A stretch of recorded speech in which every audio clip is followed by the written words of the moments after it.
it be manageable already? We see Club Med bond yields spiking. The Portuguese 3-year bonds 170 basis points up in the past couple of days. The stock markets the Greek one is down 18% in a week, but all the stock markets are down this week as a consequence of that. Is it contagious, or can the contagion be contained? I think I agree with Alistair. It probably can be contained in pure financial terms. Of course, financial markets will try to reassess the amount of political risk that is there in the Eurozone.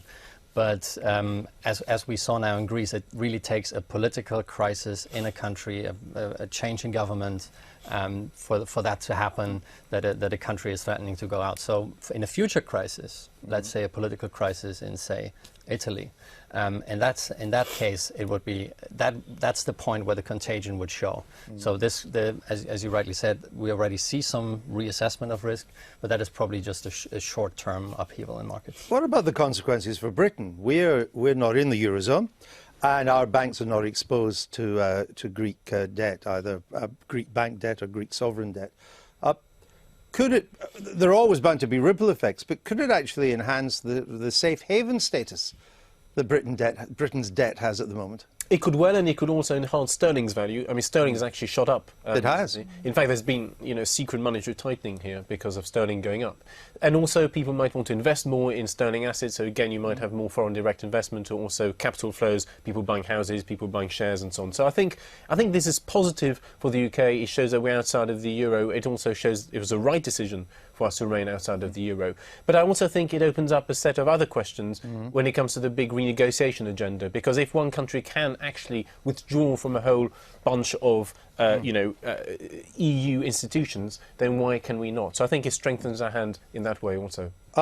Nigel Farage, still your leader, I understand, he urged Greece to stand up to the EU and said the free world will applaud them.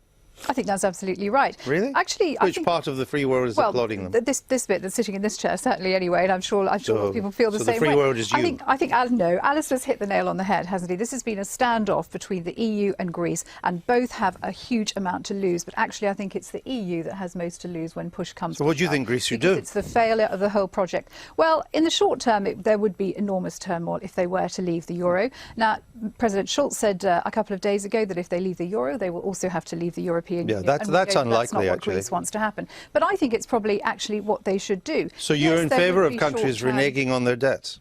I think I'm in favour of freedom, of democracy, and I think Greece, if the Greek government wants to care about its people, and a government has to put its own people first, then that's what's going to be best.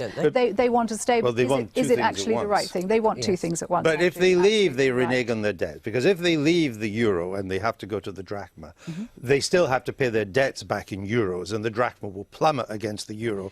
There's no way they can do that. They will be in default. Is that a good thing for a country to do? I think they will have. When are they ever going to pay their debts back anyway? They're in the most impossible situation at the moment. You yourself said in terms of the Eurozone, it's just 2% of their GDP. The tourism industry alone is 15% of Greek GDP. That will boom if they actually come out. If they go back to the drachma, abandon the euro, I think Greece will have a sterling chance of getting its own economy back on its own feet, like Iceland.